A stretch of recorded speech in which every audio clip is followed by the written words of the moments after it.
Hey guys, welcome to my channel Dipesh Sarkar. তোমরা সবাই কেমন আছো? আশা করছি তোমরা সবাই ভালো আছো। আমি অনেক অনেক ভালো আছি। তো আজকে আমার মেয়ের মুখে ভাত দিব। তো আমরা বল্লাতে যাব। তো চলো দেখা যাক আমরা বল্লাতে যাই কি করি। তা আপনারা সাথে থাকেন। আর আমি এই স্নান করিনি, কেবলই ঘুম থেকে উঠলাম। তো চান করে আপনাদের সাথে আবার দেখা করছি। হে গাইস, তো আমার চান করা কমপ্লিট। এখন আমি রেডি হব। তো রেডি হয়ে তোমাদের সাথে কথা বলতেছি। আর আমার মেয়ের আমার মেয়ে দেখো কি করতেছে। কই মা? আমার মাটা কই? ইয়ো, কই আমার মাটা? কি করছো তুমি?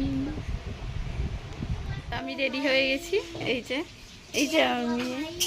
ওর জামা পরানো হয়নি এখনো। জামা পরাবো ওকে নতুন। ওকে জামা পরালেই সব কমপ্লিট হয়ে যাবে।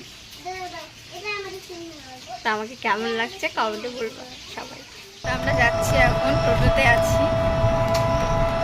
তো ওখানে যাই, তোমাদের সাথে আবার কথা হচ্ছে। এটা হচ্ছে আমার দিদা, এটাও একটা দিদা। পূজা দিতে যাচ্ছে, এই যে লাইনে আছি। সামনে হচ্ছে এই যে বললাম মায়ের, এই যে এটা আমার মাসি, এটা আমি, এটা আমার মেয়ে, এটা আমার চালু পূজা দিই। তখন একটা ফোন অর্ডার করে আবার কথা হচ্ছে। এই যে গাইস, পুজো দিতে চলে আসছি লাইনে দাঁড়ানোর পর। তো পুজো দিয়ে তোমাদের সাথে আবার কথা হচ্ছে। পুজো দিয়ে বেরোয় গিয়েছি। আর এই জায়গাটা গাছ আছে, গাছের এখানে বসছি, অন্নভোগ দিয়েছি। তো তাই তো 4টার দিকে দিবে ওটাই আমার মেয়েকে খাওয়ানো হবে।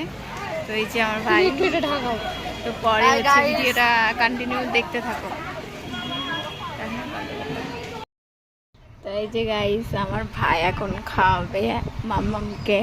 তো খুব কান্না করছিল, গরম লাগছিল। তো মাথায় মোটো মালাটা লাগলে কিছু রাখতে চাচ্ছিল না, খুব কান্না করতেছিল। আর খাওয়াচ্ছিল আমার ভাই।